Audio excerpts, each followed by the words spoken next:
안녕하십니까.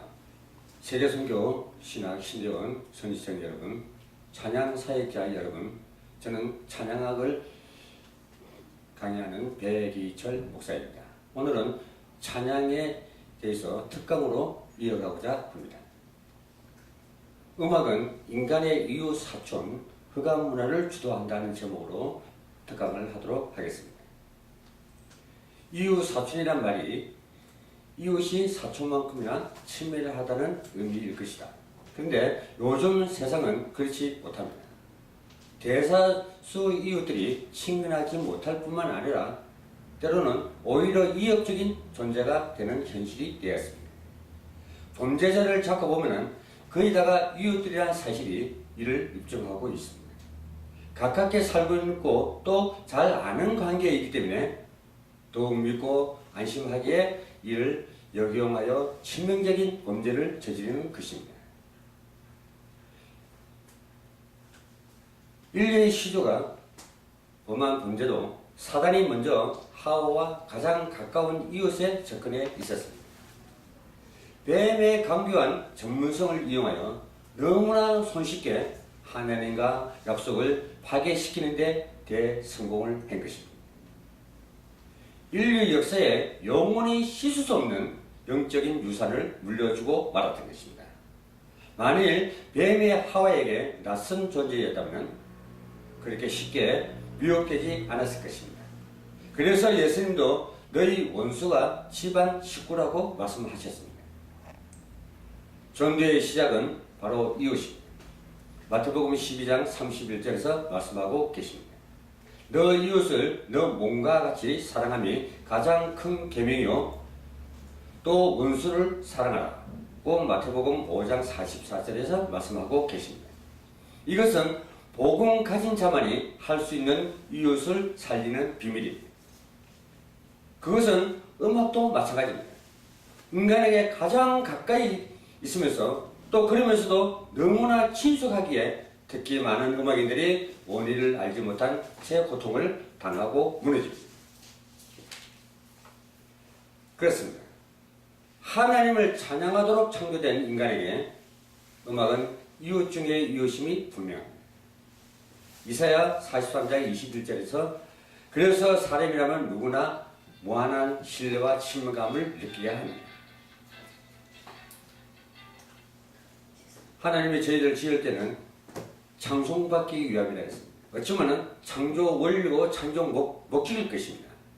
그래서 우리는 자연사학자들은 이 찬양을 소홀히 여기거나 무관심해서는 절대 안 될 것입니다.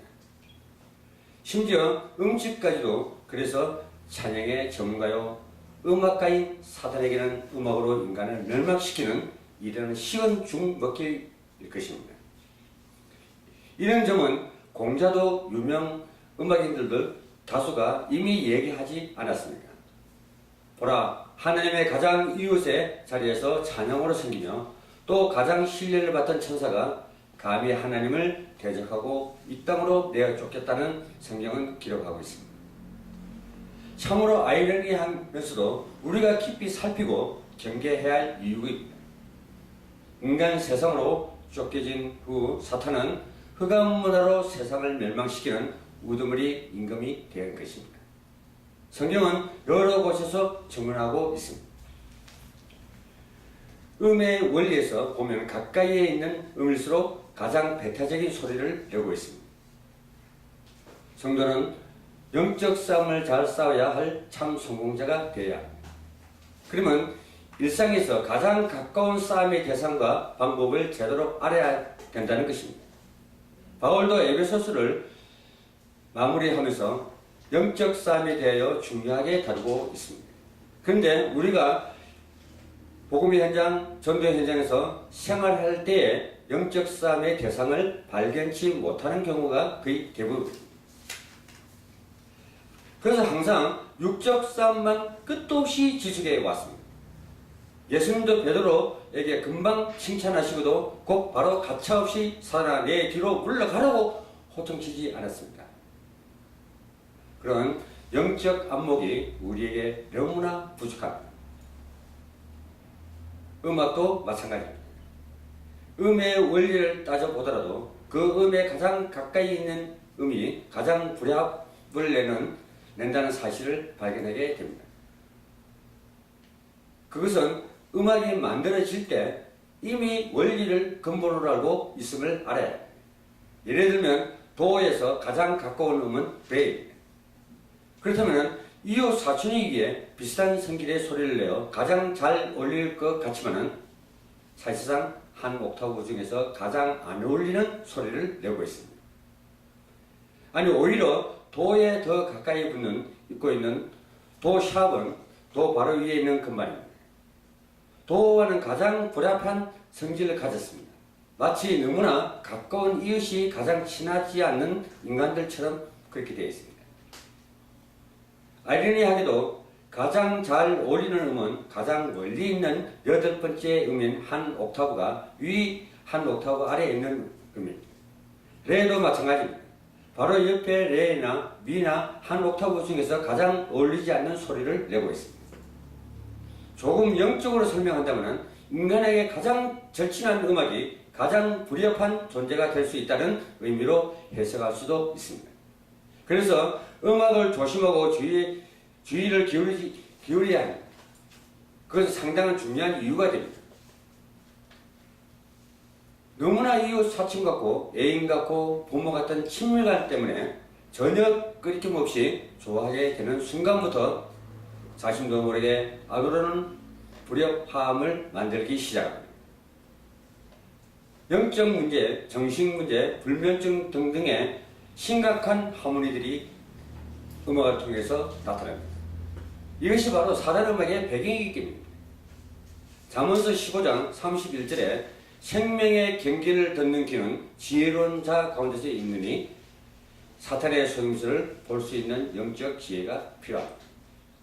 두 번째, 사단은 인간의 절친인 음악을 통하여 가장 흑암에 잡히게 하고 있습니다. 다윗도 형님들이 말이나 환경에 기울였다면 절대 골리앗 앞에 설 수가 없었을 것입니다. 그는 찬양으로 임마누엘의 힘을 항상 누린 자입니다. 여기서 어디서 표현하고 있냐면 10편 35편 28절에서 말씀하고 있습니다. 그래서 가장 강력한 여호와의 힘을 다윗은 누린 것입니다. 사단이 교묘하게 세상을 흑암으로 물들이고 사람들로 흑암 문화로 끌고 가는 현실을 가시적으로 눈치채야 할 것입니다. 신약에서는 고린도후서 4장 4절에서 말씀하고 계시고 구약에서는 이사야 60장 1절 2절에서 이 사실을 밝혀주고 있는 것입니다.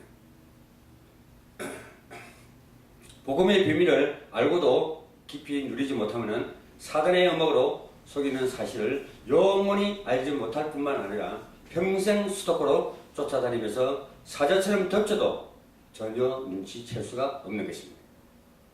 육안으로 판단할 수 없기 때문에 지금도 많은 음악인들이 심각한 영적 어려움을 당하지만 전혀 깨닫지 못하고 살아가지 않고 있습니다. 도와 가장 가까이 있는 레샵은 도의 절대 호의적이고 협조적인 존재가 아닌 것처럼 전혀 불합하는 소리를 가졌다는 사실을 깊이 이해하고 음악도 인간의 가장 가까운 이웃이 아님을 명심해야 할 것입니다. 전 비틀즈 멤버였던 존 레넌은 세상을 가장 빨리 망치는 길은 음악을 사용하는 것이라고 말과 호주 출신의 AC/DC 그룹은 음악은 지옥으로 가는 고속도로라고 했습니다. Highway to Hell, Hall이라고 해요. 노래한 사실을 우리가 음악적으로 참조할 필요가 있는 것입니다. 물론 사마리아 상인처럼 이웃을 내 몸처럼 여기는 이웃 사촌도 있습니다. 누가복음 10장 33절에서 36절에서 말씀하고 계십니다. 그는 너로 참 전도자들이다. 마찬가지로 사람에게 참 이웃 사촌 같은 음악이 있다고 말씀합니다. 다윗이 누렸던 찬양입니다. 그런데 찬양도 잘못하면 사단이 속이는 도구가 될 수도 있음을 명심해야 할 것입니다. 그래서 분별하는 지혜가 꼭 필요합니다. 복음과 율법, 복음과 종교를 구분할 지혜가 필요하듯 참된 찬양과 거짓된 찬양도 분별할 수가 있어야 한다고 아모스 6장 5절에서 말씀하고 계십니다. 찬양은 하나님과 소통되는 찬양을 하기에 가장 하나님이 기뻐 받으십니다. 그래서 찬양이 얼마나 중요하면 찬양 한 곡 부르는 것이 항소 한 마리를 드리는 것 같다고 말씀하고 계십니다.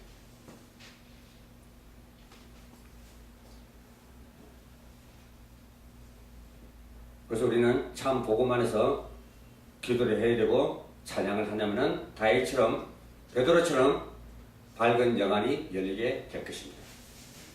사단은 마지막에 더욱 발악하면서 최대한 우리와 가까운 음악으로 성과 선악과처럼 미혹할 것입니다.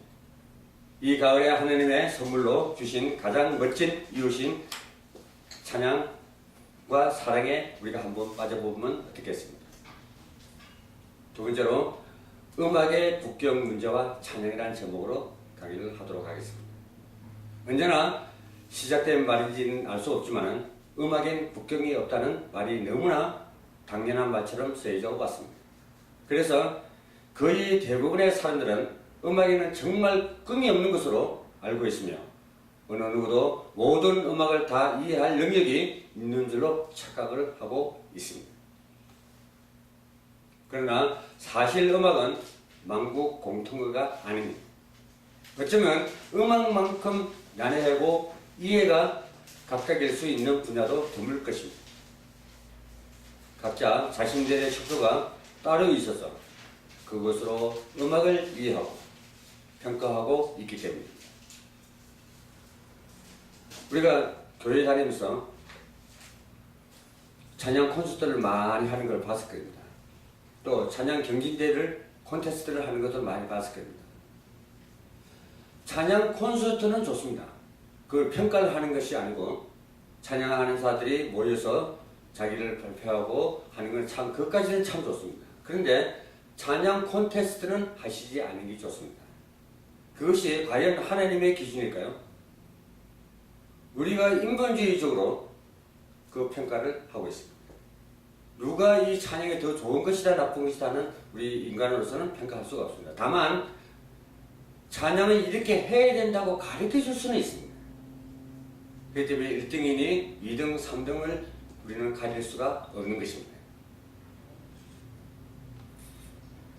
그렇기 때문에 사실 음악은 만국 공통어가 아닌 것입니다. 국경이 없다는 말이 맞기 위해서는 어떤 음악을 들어도 다 해석할 수 있어야 하고 그 해석한 내용들이 시대와 환경이 바뀌어도 한결같은 의미와 공감을 가져야 한다는 것입니다. 그러나 음악을 전공한 자신조차도 어떤 음악은 의미와 공감을 느끼지 못합니다. 그 음악의 의미와 공감을 가져야 하는데 그렇지 못합니다. 그러나 음악을 전공한 사람들이 어떤 음악을 해야 되냐, 과연 이것을 누구를 위한 음악이냐, 또 누구를 위해서 살아주기 위한 음악이냐, 누구와 공감을 느끼기 위한 음악이냐 하는 것을 분별을 잘 하셔야 될 겁니다. 우리가 중이 목탁을 치면 우상숭배를 승불가가 됩니다. 그러나 목사인 제가 그 목탁을 칠 수 있는 찬양을 부르면 하나의 악기에 불과합니다. 그렇기 때문에 누가 어떤 악기를 가지고 찬양을 하느냐에 따라서 달라진다는 사실을 여러분들이 잘 아시기 바랍니다.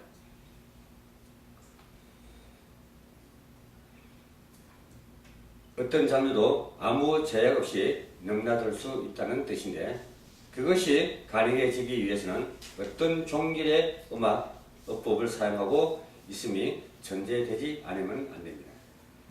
예를 들어 서양 사람들이 한국 국악을 이해하려면 적어도 한국의 전통적인 음악 어법을 먼저 자세하게 이해해야 할 것입니다. 그냥 음악을 들으면 고개를 끄덕거립니다. 음악이 이해되는 것은 아닙니다. 일반적으로 음악의 세계 공통어라 할 때는 적어도 서양 음악 어법이 기본적으로 전제된 상황에서 쓰는 말이라 하겠습니다. 그래서 보통 음악이라 하면은 서양 음악을 의미하며 만일 동양 음악이나 국악을 말할 때는 그냥 음악이라고 하지 않습니다. 동양이라는 말을 꼭 붙이게 되죠. 동양 음악이라고. 단어나 한국이나 일본이나 하는 말을 앞에 붙이는 것이 일반적입니다. 음악은 의미가 있습니다. 그 의미는 소리가 날 때 그 소리 속에서 생기게 되는 것입니다. 그런데 그 소리의 의미가 세월이 흘러도 시대와 장소의 구애됨이 없이 동일하게 이해되는 소리들이 있습니다. 예를 들어 개가 사람을 향해 요란하게 짖어댄다면 그 소리의 의미는 지금 울겠다는 의미로 이해하며, 또 먹구름이 낮게 깔린 상에서 천둥 번개가 치다면 당연히 비가 올 것을 예고하는 뜻으로 이해할 것입니다. 그러나 음악의 만국 용어라고 할 때는 같은 음악에 대해 동일한 상징적 의미를 부여하고 이해하는 자는 뜻이 아닌 인간 속에 음악을 감지하는 능력이 있다고 보고 그 능력이 모든 인간들에게 보편적으로 존재한다는 이론 속에서 음악은 국경이 없다고 표현하고 있는 것입니다. 곧 하나님께서 인간을 창조하실 때 음악적 재능을 많이 주셨다는 사실과 또 인간 사이에 그만큼 음악을 좋아하고 원한다는 사실에 더 큰 비중을 두고 이해해야 한다는 말이기도 합니다. 뿐만 아니라 음악은 인간 창조의 목적이며 존재의 목적이기도 합니다. 이사야 43장 21절과 에베소서 1장 12절에서 말씀하고 계십니다. 그래서 음악은 세계 공통어가 된 것입니다. 그러나 창세기 3장 사건을 거치면서 인간은 나누어지기 시작했습니다. 바로 사단의 음모인 하나님을 떠난 노래였습니다. 창세기 4장에 나타나는 살인가와 복수가 대표적인 예가 됐습니다. 사상가상으로 창세기 11장에는 교만한 인간들이 받은 저주로 인하여 은어마저 혼자 되지는 비극적 사형을 겪게 됩니다. 어쩔 수 없이 은어가 통하는 사이끼리 뿔뿔이 흩어져 서로 다른 언어와 또 전통과 문화를 창출하게 된 것입니다. 오늘 중요한 사실은 본문 복음을 회복하고 하나님께 찬양하는 예배는 시간만큼은 만국의 공통의 본질을 반드시 회복해야 된다는 사실입니다. 우리가 이것을 회복시키지 못하면 사단이가 세상 음악을 장악해야 됩니다. 마찬가지입니다. 미국을 우리가 복음으로 회복시키지 못한다면 사단이가 미국을 장악해버리면 바로 신약에 나오는 로마가 될 것입니다. 우리가 예배를 드리다 보면 주거 순서에 한 60%에서 70%의 비중을 차지하는 찬양 시간이 하나님뿐만 아니라 사람 사이에서도 담을 쌓는 시간이 됩니다. 크게 잘못된 일이 아닐 수 없습니다. 찬양은 음정, 박자, 가사가 하나입니다. 또 드리는 대상도 하나님이십니다. 오직 경배의 대상은 하나님입니다. 찬양의 대상도 하나님이라는 사실입니다. 그래서 우리는 찬양하시는 사역자님께서는 정말 찬양의 대상과 경배의 대상이 누군지 정확하게 알고 그분이 기뻐 받을 수 있도록 영광이 될 수 있는 찬양을 하시길 주님의 이름으로 부탁드리겠습니다. 그래서 모든 예배 순서 중에서도 가장 하나 되기 쉬운 시간이, 게다가 하나님은 이스라엘의 찬송 가운데 계시기를 기뻐하시며 항소로 드리는 제사보다 더 기쁘게 받으시는 예배라고 하셨습니다. 그렇다면 찬양 시간이야말로 하나님과 성도 또 성도와 성도 간의 모든 담이 무너지고 하나 되는 최상의 예배가 되고 또 최고의 은혜를 누리는 시간이 되어야 할 것입니다. 더 심각한 사실은 서로 간에 그런 담이 있음도 모르고 있는 실정입니다. 그래서 이스라엘 말기에 하나님은 아모스를 통해서 저들의 잘못된 찬양을 질타하시기 않으셨습니다. 비파에 맞추어 헛된 노래를 지절거리지 말고 했습니다. 또 아모스 5장 23절에는 더 심각하게 너 노래를 내 앞에서 그칠지어다. 너 빗바 소리도 내가 듣지 아니하리라고 하셨습니다.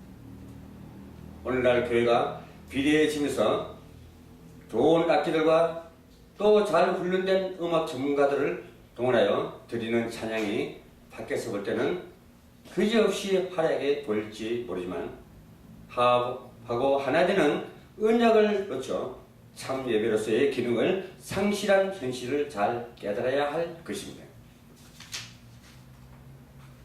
이제 우리는 세계 공통 언어인 참 찬양을 회복해야 되겠습니다. 교회 안에서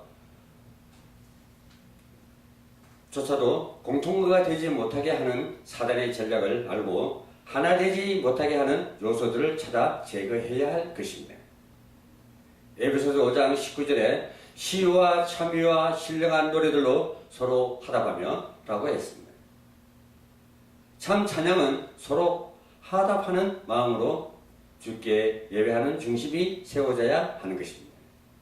그래서 이사야 29장 13절에 이 백성이 입으로 나를 가까이 하며 입술은 나를 존경하나 그 마음은 내게서 멀리 떠났나니 그들이 나를 경외함은 사람의 계명으로 가르침을 받았을 뿐이라고 말씀하셨습니다.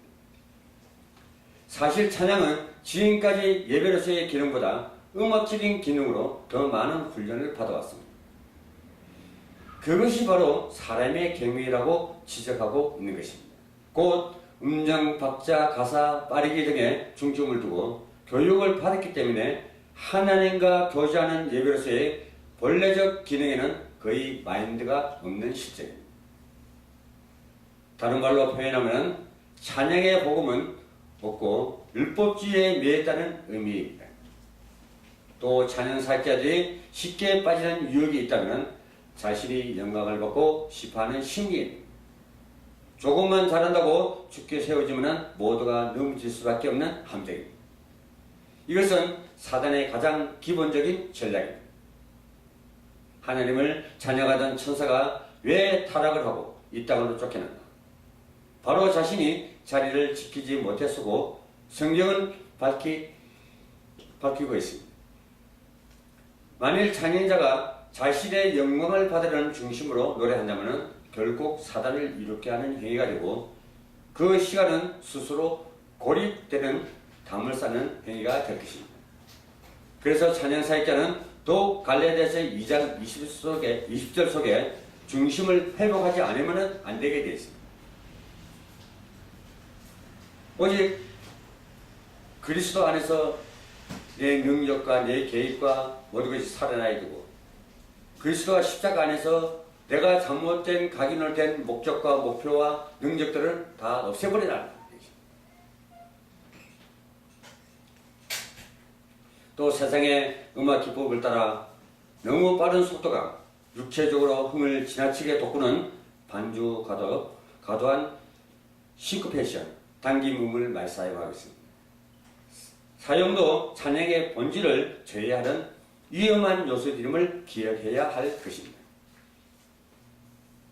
찬양사역자 여러분, 그래서 참 찬양은 경건하면서도 거룩하고 또 정숙한 노래로 하나님께 드려지는 신령한 제사요 그리스도의 비밀을 누리는 성도의 참 오락이 될 때 진실로 하나 되는 역사가 나타나게 되며 비로소 성령에 응답하시는 능력을 체험하게 될 것입니다. 그래서 찬양사역자 여러분께서는 선지자, 제사장, 왕 같은 신분이 회복된 찬양을 하시기를 주님의 이름으로 부탁드리겠습니다. 감사합니다.